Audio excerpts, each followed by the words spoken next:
showing them how that $1 million was probably about 20% or 30% over budget. And how I did this is I would give them a report. I gave them their budget input that they were required to give us. I gave them, it started off the first year with 4 years of information as far as what they spent on every single line item for the past 4 years. And I lined that up in comparison to what they spent for the last 4 years, the min, the max, the average. And then I told them where they're at halfway through the year. So when it came time to doing their budgets, it was really hard for them to come in and ask for these exorbitant amounts of money when all the data was there that showed them that they weren't spending it. And the important thing is we had to gain a trust relationship with all the other constitutional officers, that we weren't taking their money and we weren't going to be able to address things that happened during the year. And I put the commission budget through the same process, which they were probably the most surprised when I put them through that process and said, we're going to hold ourselves to the same standard we're holding every other office in this county to. So we did that the same thing to us. And then what we did is we put all those dollars into a contingency fund. So Mon County is probably the only county in the state that has a fully funded contingency fund. So we started looking at where everything we're at, started stripping those dollars away from these bloated budgets. We started putting in a contingency account. So then you could start really seeing what you really need. And we haven't been bare bones in Mon County. We've been, capital improvements in the last year's budget was a 25% increase.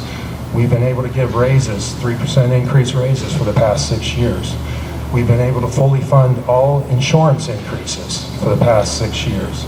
We started a high deductible plan with a medical savings account where we give our employees $2,500 into the account to pay their expenses.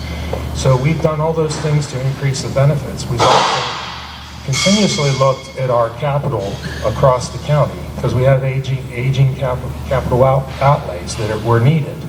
So we've done that. This past year, I'm sure everybody's aware of all the issues there have been with police across the country, where it's hard to retain the sheriff's deputies.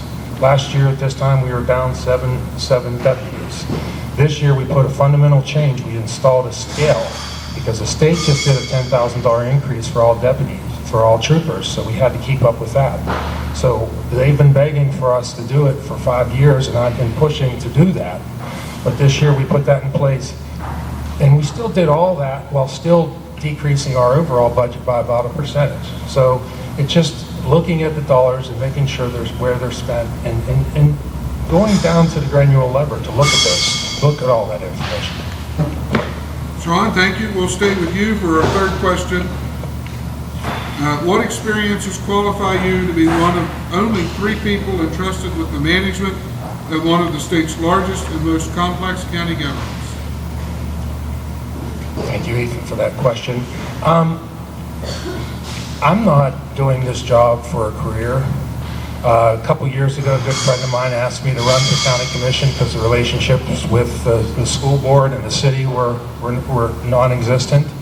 And I decided to, I'm a numbers guy, start looking at the budget. At that time, we were asked to put 4 new excess levies on the books, and we were used, the boogeyman that coal severance funds were going away was used as an excuse to put those 4 levies on the books. Well, when I started looking, I found out that 2 of those items weren't even funded through coal severance. So I really took an interest in okay, maybe I can make a difference here. I truly feel that I'm qualified to do this job, and I really feel like I've done a good job in bringing the whole commission along in the past 5 years. And Mon County is the hardest county in the state to be a commissioner, because we have so many things going on. No other county has the complexity that Mon County has. We have five TIF districts, we have a STIF district. Managing those, and all those are doing well. A lot of areas, there's no other area in that state that has that level of that complex type of financial accounting and financial economic development. When I became commissioner, I immediately started serving on our development authority because economic development was something I wanted to really do. we had one project. We had a couple lots left at Chaplain Hill, and we had the airport project that was stalled for about 5 years. And the county really didn't have any input into that project. So fast forward 5 years later, we have Mountaintop Beverage that's going to start production in November. They have 200-300 jobs. We have the airport project that is now finally moving. We have Westridge. We have UTC still going strong. We have the Richwood project. I mean, there's a bunch other I can't even name due to being in the early stages. So I think we're doing a lot, and we're doing a lot for all the citizens and making decisions based off of every citizen, not necessarily whoever the few people in power. That's why I like being in 5 years still anonymous. When I walk into Kroger's and people are talking about current affairs, and they'll talk to me about it, have no idea who I am, and I love that. I love being anonymous because that proves it's like a referee in a basketball game or a baseball game. If he's doing a good job, you don't even notice. And that's what the past 5 years, I think a lot of people haven't noticed, because I think I've been doing a good job, and I would want to continue doing a good job. And believe me, if we don't elect a Republican to be county commissioner in November, I can tell you that our opponent will probably use that will back there to make budget decisions and make decisions regarding the future of this county. And I mean, that's not hyperbole. While they're switching mics, if our candidates for House or for Board of Education come on up, have a seat here to the right.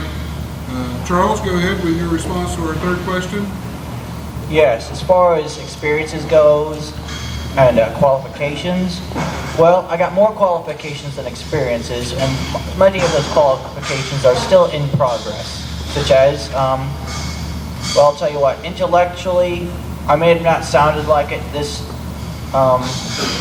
during this session, but I will say that it's probably because nobody can see it. But I can tell everybody right now that my high functioning autism doesn't really help a lot as far as communications. But don't get me wrong, that doesn't mean I'm not an intelligent person. Because I am very intelligent. I've always been commented on that part.